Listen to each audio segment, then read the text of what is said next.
All right, so what I'd like to do right now is introduce Marietta Orlowski from Ohio, and she is from Wright State University. She is an evaluator for their Team Nutrition Project in the state of Ohio, and she's been on board, for almost 3.5 years now at this point, and she's also a leader of one of our community of practice subgroups. So she has a lot of experience in Smarter Lunchrooms. She's also been presenting on the national circuit for Smarter Lunchrooms, for the past 2 years now. Back up for Kate. And she's going to talk you through what Ohio has been doing and what their program looks like. So, Marietta, please. Thank you. I'm going to try to project, if that's okay. Standing up behind the podium is not my best comfort zone. So if you can't hear me in the back, just let me know and I will project louder. As Kate said, my name is Marietta Orlowski. I actually work at a university in a public health program. Prior to coming to the university, I worked in healthcare doing community initiatives, dissemination and evaluation of those projects. My partner for this project is Susan Patton. She's the Team Nutrition Coordinator from the Ohio Department of Education. This entire project originates out of her office. She couldn't be here with us today, but I am fortunate enough to work with her. She's one of the best partners that I've had to work with. So as Kate said, we've been doing this for a little while. Our project began in 2013. Kate came to Ohio in January of December 2012, and did an all-day training. Our first wave, we focused on 51 schools from 17 districts, half of which were greater than 50% free and reduced. We recruited 6 university public health / extension partners, and our focus was really on disseminating and evaluating these strategies. So I think my presentation is going to have a little bit of different focus. I hope you find it helpful. Really kind of talking about what was the structure that we built to disseminate, standardize, and that allowed us to evaluate. This year that is just finishing, we wrapped up some of those schools that weren't able to complete last year, and I'll talk about why they didn't finish. Share our successes from phase 1, which was again our goal, to disseminate, evaluate, so that we could then share those stories. And then we were funded by Cornell to do a vegetable topping project, which I'll talk about a little bit. And then what we're preparing to do for next year is the non-competitive grant of doing the scorecard training and the post-scorecard. We wanted to enroll 50. I think, again, part of our, a sign that we met our goal for the first cohort is we have at least 90 schools willing to do that. And then again, we're going to continue with our partnership for evaluation, and that's 40 schools with 20 partners. And so as I go through these next couple slides, I'm going to talk briefly about each of these phases, and not so much the strategies that we did, but the structure that we had, the hindsight that we now have, and some tips to you if this is something that you're interested in. So the structure, and you've heard this a lot today already, but the foundation of all of our phases and everything that we're able to do is really teamwork. That to implement strategies, to recruit schools, to standardize process, to measure, to get that data back out, that's a big responsibility. And it requires a team that works well together. And this is Susan Patton here doing plate waste collection with us.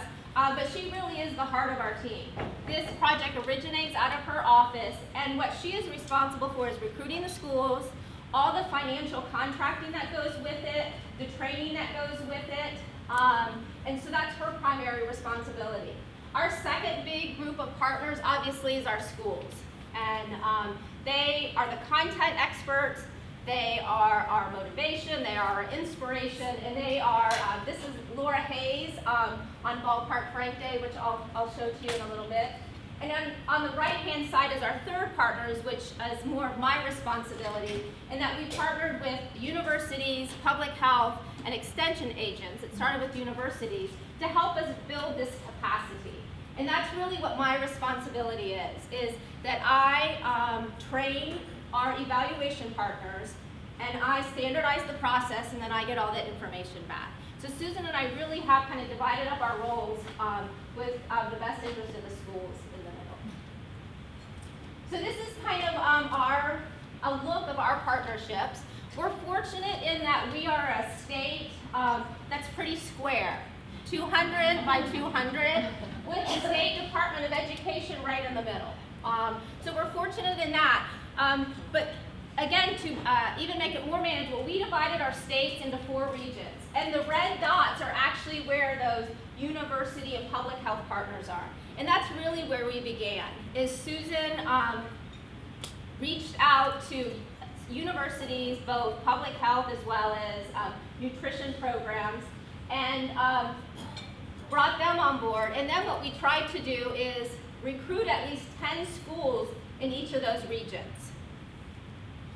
That was done through Susan, first of all, but then if we were having a hard time recruiting in that area, this red dot would go out and say, hi, you know, we've worked with you in the past, we've got this great exciting opportunity, we'll take care of just about everything, are you interested? And by the way, you get $2,500. And so it worked pretty well. You can see that where there are red dots, other than down here in southeastern Ohio, we did a pretty good job recruiting geographically, by building grade level as well as by participation in free and reduced. The green broccoli spears, one of my students did this for me, is kind of the second wave where we were working on a vegetable topping project.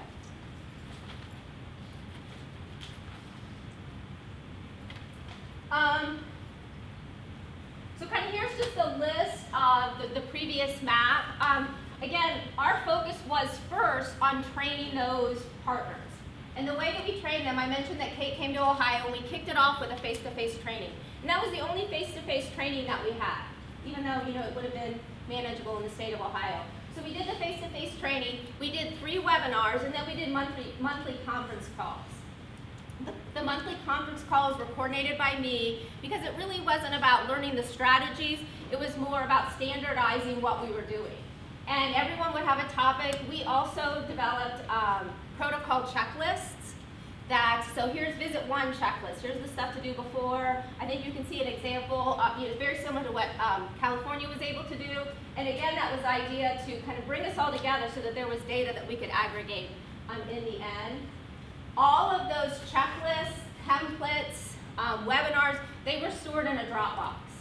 And that was really how we were able to build capacity statewide. Every university had a folder with their name on it. That's where they stored their data.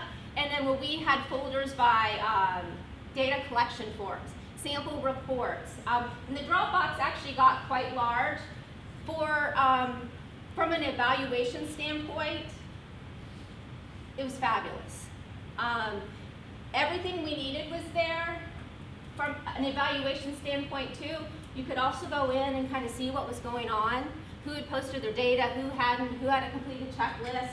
And when it came to the end and we finished a process evaluation, a lot of that data came from the Dropbox. That, you know, how many visits were taking place, who was taking photos. It also allowed us to, when some of the data that we needed didn't come directly to me, we could go in, oftentimes, not always, and find it in that Dropbox, that shared file. The downside of that is it filled up really quickly. We tried using the free version, and once everybody's taking photos and loading plate waste data, it did fill up, and so we had to do some strategies on taking things out when they were archived. But so, again, our focus was really on training those red dots. So what happened? In the first year, we identified 13 project milestones. So as you move through this project, and for you to be a completer, what is it that you needed to do?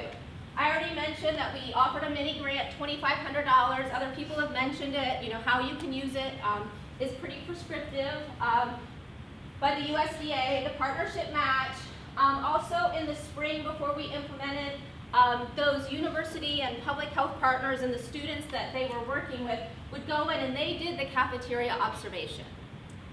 That they came in, they took photos, and I'll show you an example of it later, and they wrote up that observation summary along with a sales and production trend analysis, and that became a great communication tool between us and the school, but also for the school. Our food service directors shared it with their wellness committees, with their administrators. And it was like, look, someone came in and kind of did an assessment, and this is why we're going to do this next year. So we had good participation in that. And again, like I said, a lot of this happened over the spring. We considered those people initiators, that they initiated the project. So in the middle, we have what we call people that prepared. They went beyond initiation. They made it to certain phases of implementation, and that consisted of pre-data waste, which we collected in 36 of the schools. We did pre-data production records in 42 of the schools, and ordered and received materials in about 40 of those schools. Now that may seem, it's a little lower than what we had expected, but all kinds of things were happening. We were kind of one of the first waves. One of the food service directors had some life-threatening illness, and the project got put on hold. It affected more the post-waste data, but we had uncharacteristic, extremely cold weather and a record number of calamity days in Ohio in the middle of this project. And so that kind of pushed things out. I love what Nick said. It's so funny. The whole thing about creating custom plans and creating custom signs, and we really thought it was going to be great that we would be there and we would help you develop a custom work plan. They were too busy. They wanted Smarter Lunchrooms Day. We come in, we help them get everything ready, and then starting Monday, it's Smarter Lunchroom City in the cafeteria. So that really kind of affected some of these numbers. We did track, again, thinking long-term. Not only were we trying to build evidence of success in Ohio, we were also trying to understand what was happening in Ohio so that we could be more efficient in the future. So we tracked all the equipment equipment/material that was purchased, all the strategies that were tried. So, exactly like what other folks are saying, is that we could come in with implementation and toolkits. One of our big lessons learned is efficiency on implementation just helps you with everything else. And so that would have kind of improved some of these numbers. So down here in our post collection, we collected plate waste pre to post in 13 schools. We have 14 schools that we consider having matching data sets. We have one school, it was actually our best pre-waste data, and it was one of my schools, but illness, delays, calamity days, stressed out staff, all of that happened, and so we ended up doing observational data for their post data. We knew that this was going to happen, so we had done some observational data pre, and then we did it post, just as observation, and I'll show you that later. And then the production data, and then success stories. And this really was our endpoint. We wanted to write success stories, which you've heard other people share. I love the videos. I'm going to figure out how to do that. But share success stories with data of outcomes that could be disseminated across the state. And we were able to do that in 28 of our schools. So kind of our soundbite is that half of our schools completed, only 5 dropped out, and the others just needed more time to get to implementation and data collection. So again, not focusing so much on the strategies that they tried, but what were some of the things that we did to support school implementation and the school themselves? And again, we took ownership, the evaluation partners took ownership of the cafeterias. There's different philosophies on that. Our schools liked it. They wanted the fresh eyes. They wanted an objective report written that they could share with somebody else. We have adopted the scorecard in the future, and we'll be using that. Obviously, we did the data collection, whether it be waste, whether it be production record analysis, whether it be observation. And then again, something that we did that I think we did really well is, the two are kind of tied together. We shared all data with the schools. So after we did plate waste, we got them a report. It wasn't very fancy. It was a frequency of the waste. It was the sound bites of how we interpreted that waste or whatever it is that they did. And then at the end is we really wrote up those success stories. And there was the challenge, the solution, results, and the next steps. And in this box, I know it's kind of hard to see, there's a tip box that came from the cafeteria manager or from the food service director. And then the other thing that I want to highlight, this top box, is one of the things that happened is, I'm going to go to the next slide and then I'll come back to this one, is that when we were out working with schools, and Kate said this earlier too, is you would often arrive and they would have great ideas. And starting with that idea, and it was often signage. It was item signage, it was wayfinding signage, it was station signage, and it was great. And we wanted to kind of embrace that idea, but then do kind of the education from that moment out.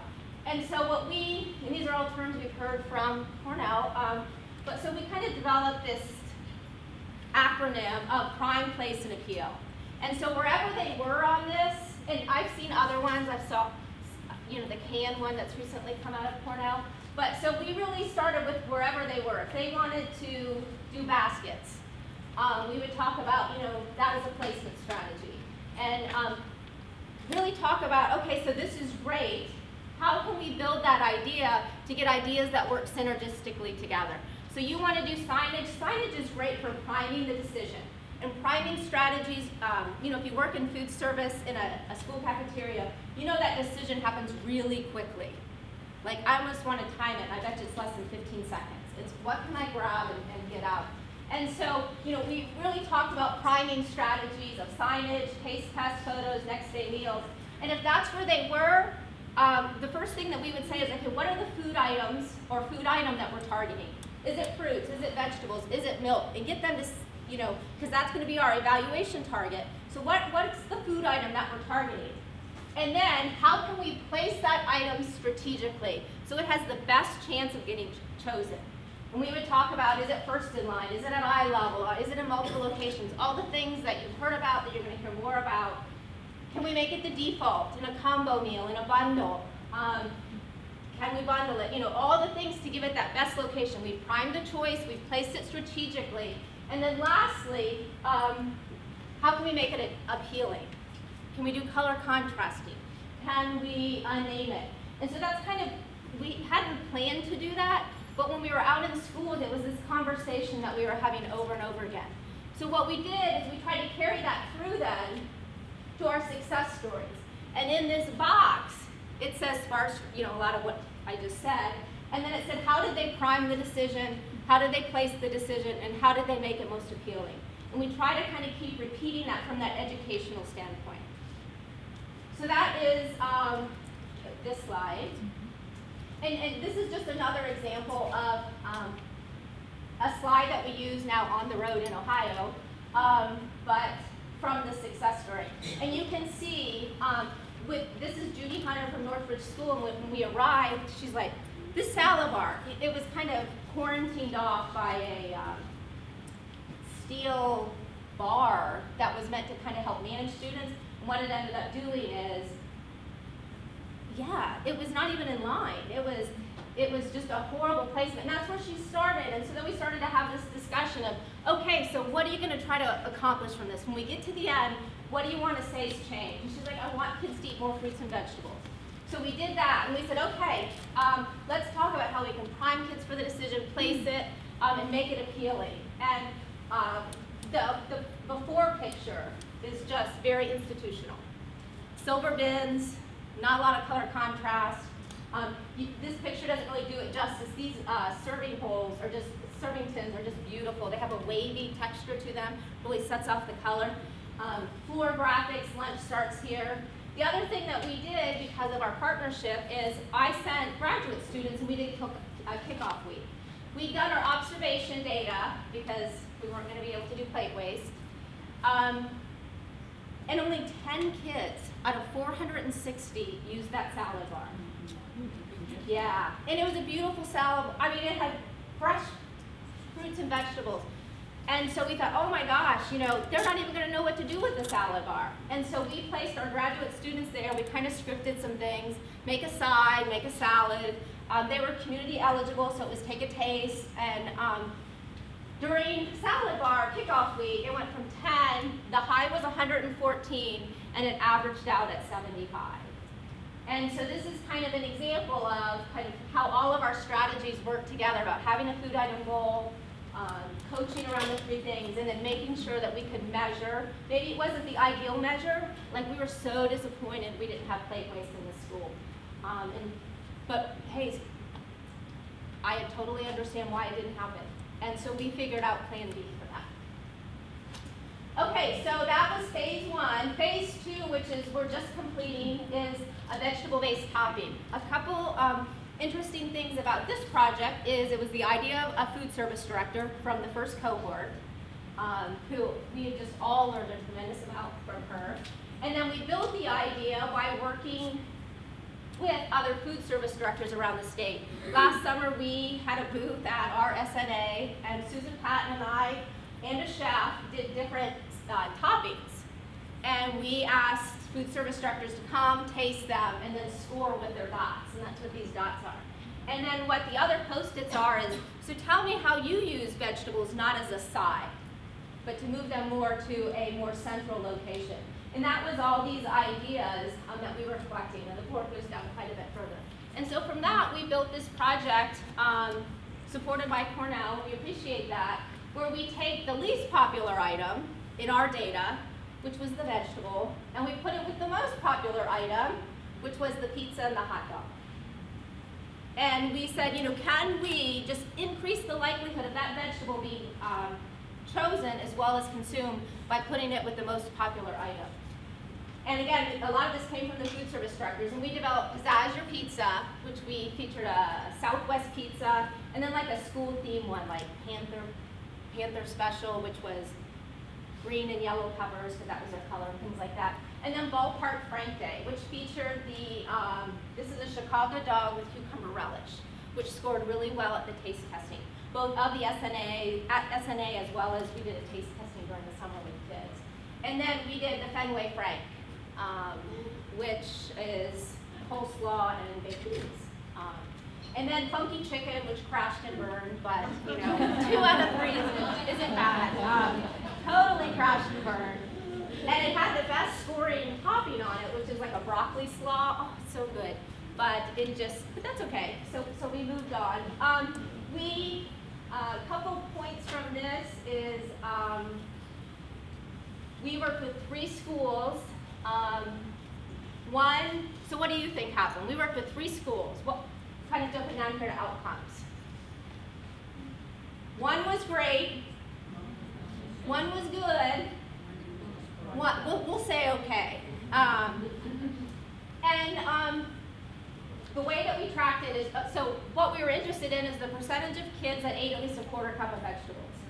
And the schools, the 2 schools that did good and great, they were averaging about 24%. So of the kids that came through the line, about 24% of them ate a quarter cup of vegetables. And afterwards, in the school that went great, it went up to 38%. Yay!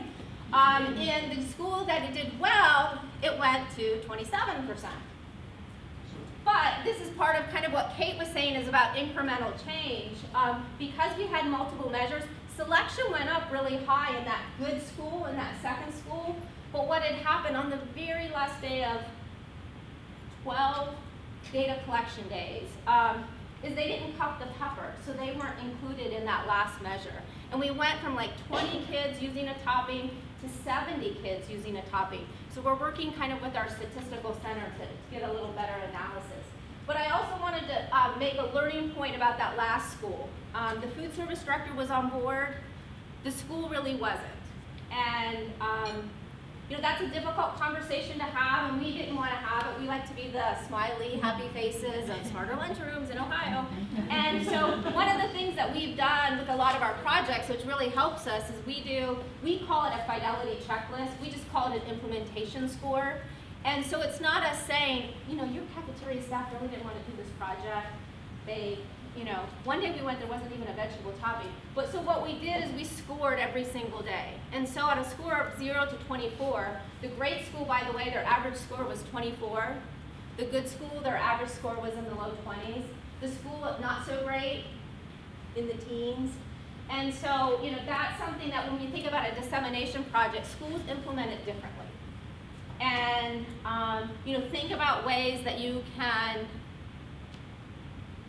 objectively note the degree from which strategies are implemented. And then the last kind of educational point from this is schools do it differently. This school, you saw Laura in the first slide, they are big into Spirit Day. And they use it as a student reward. And so when they heard about Ballpark Frank Day, they were like, oh my goodness, we're gonna dress, we're gonna do announcements, we're wearing Cincinnati red shirts, so they're two of my graduate students. You don't have to do it at that level. They wanted to do it at that level. The school that did well, they just kind of did what we suggested, which was put it on the line, have the signage, we had posters out front, do a food model, bundle it with the items, so the trays were on there, and it worked well. But it's kind of funny, another learning point, hot dogs were wildly popular in one school, and the pizza toppings were wildly popular in another school. So, that's kind of something that I've learned as we evaluate this. Not everything's going to work in every school, and what works one place isn't going to work another place, and preparing schools for that, So maybe you didn't have the same impact. Let's try something else. Okay, so one thing that I would also suggest in a large-scale project that you kind of have a long-term view, and something that I think that we've done well, is we get people talking, and we share their data with them. I already mentioned, like right after we do any data collection, we send out a pretty simple report. Here's your waste, here's the process, and we really we pay attention to what we send to them and the sound bites. And the reason we do that is, that information gets shared. One of our food service directors met with their state senator, with these new regulations, and she had her plate with this report, and so we not only sent the data, we sent the introduction, we sent how it was collected, and then we bulleted some kind of, we call them Cornell sound bites, at the bottom, she can repeat. Every project that we do, the school gets a success story. Even in the school that did okay, they get a success story. They implemented, they tried to address vegetables. They did have some selection, but we really try to make the evaluation talk. It helps with them being able to tell their story to their school, to their administrators, to their parents, but also what we've seen is 17 of our original food service directors, of the 17, 9 of them are helping us go around the state and sharing their story. And I think one of the reasons why they like to share it is because they have something to say. That they went from 10 kids using that salad bar to 114, and all they did was move it away from that steel bar, and things like that. And so that's something that we've really tried to do.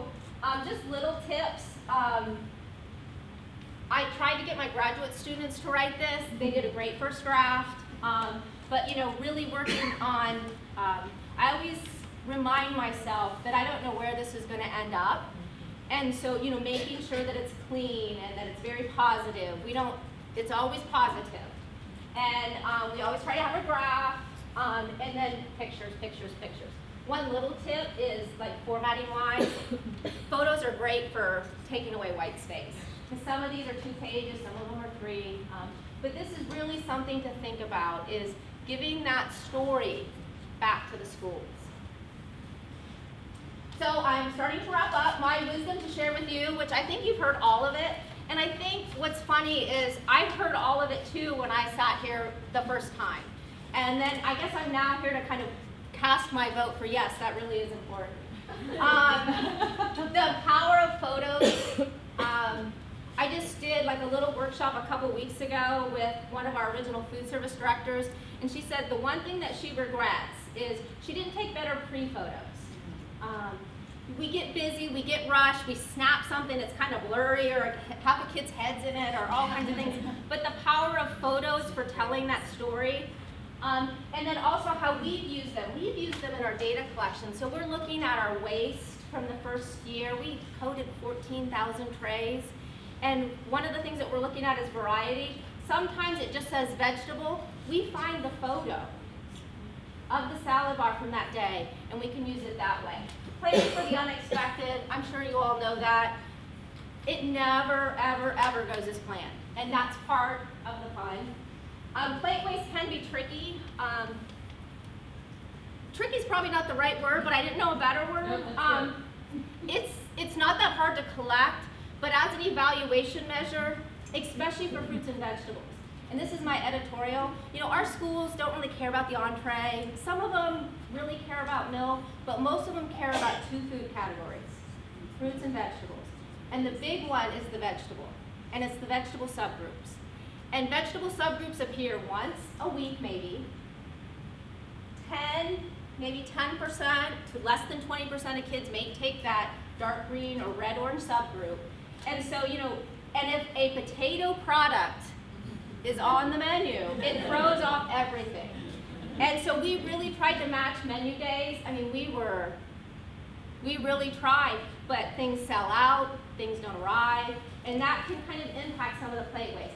I'm a huge proponent of plate waste. I think it's the measure for food consumption in school meals, but my advice to you is think about what else. So the observation data. Some of our best success stories have selection through observation. The production data. I know like other people will talk about student surveys.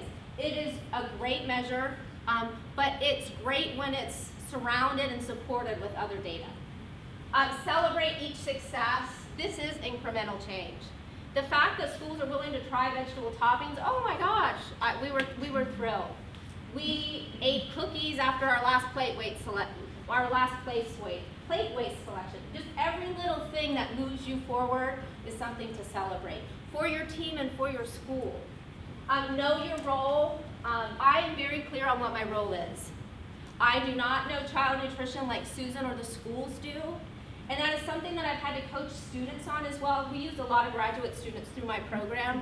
And that's probably the one conversation that we sit and have seriously.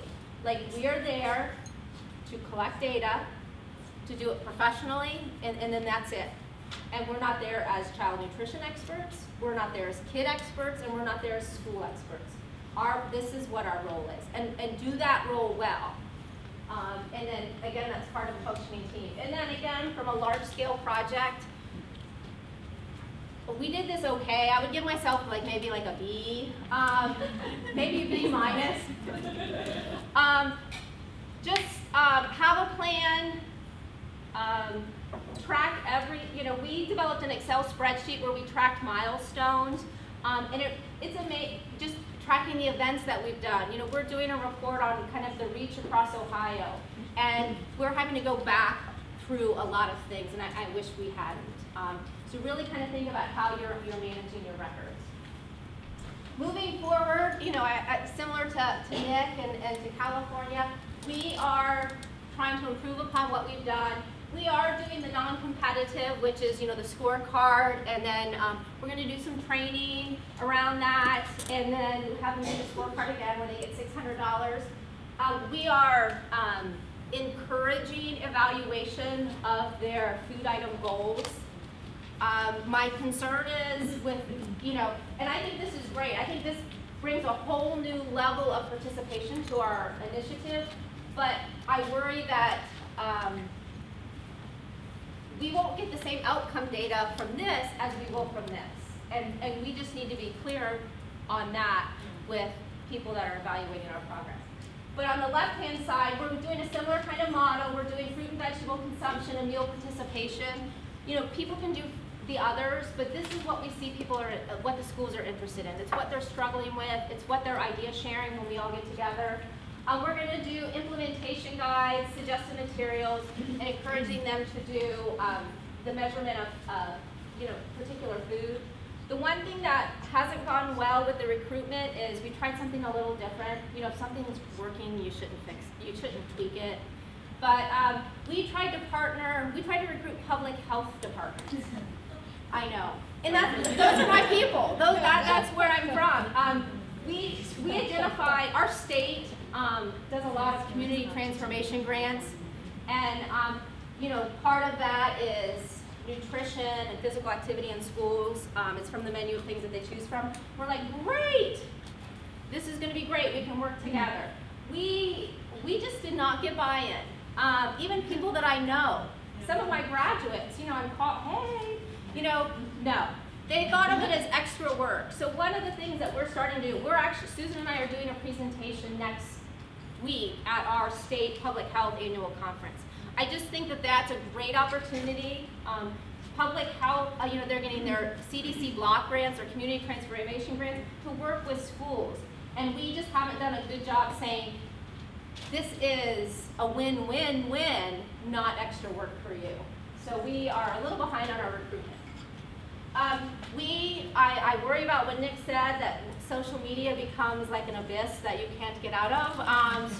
But we are going into the abyss. One of the things that we're going to try to do is have our own Ohio Smarter Lunchrooms blog. And the idea is that we're highlighting, we're trying to track our schools for next year. It's okay, we're all getting started.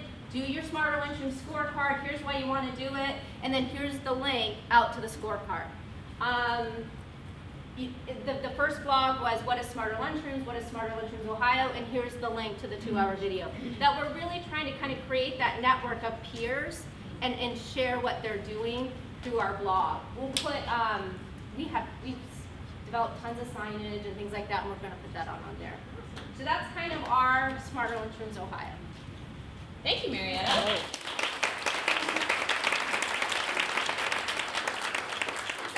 Any questions for Marietta and her program?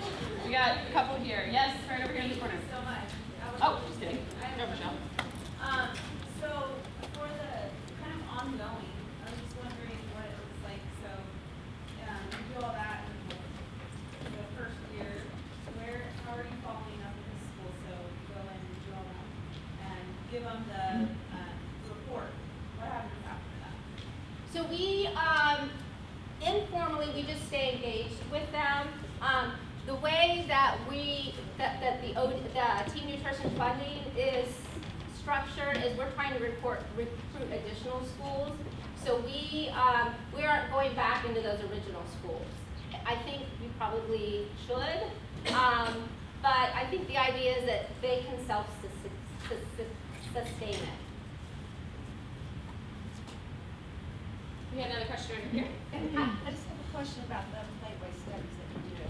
And you were really specific about order of vegetables and things like that. How do you get that specificity from a salad bar? Because you don't really know how much they put on their tray. So I forgot to, everything we do comes from Cornell. That's not true. It is. So we use I always call it the wrong thing, quarter waist observational method. Yes, well and, done. Kind of rose on your nose. Yeah, we've done the videos, we've done the training. So we are fortunate in that most of our salad bars are, there's a cup, there's a measuring, there's a boat, there's a styrofoam bowl, that there is something. But the protocol is that you figure out what is the standard serving and you code waste off of that.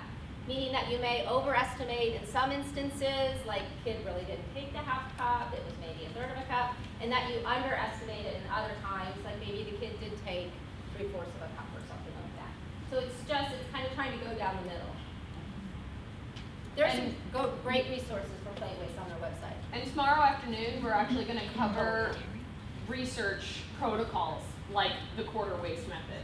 And we can answer questions related to how do we measure based off of averages rather than specific consumption measures. So. Any other questions for Marietta? Thank you very much, Marietta.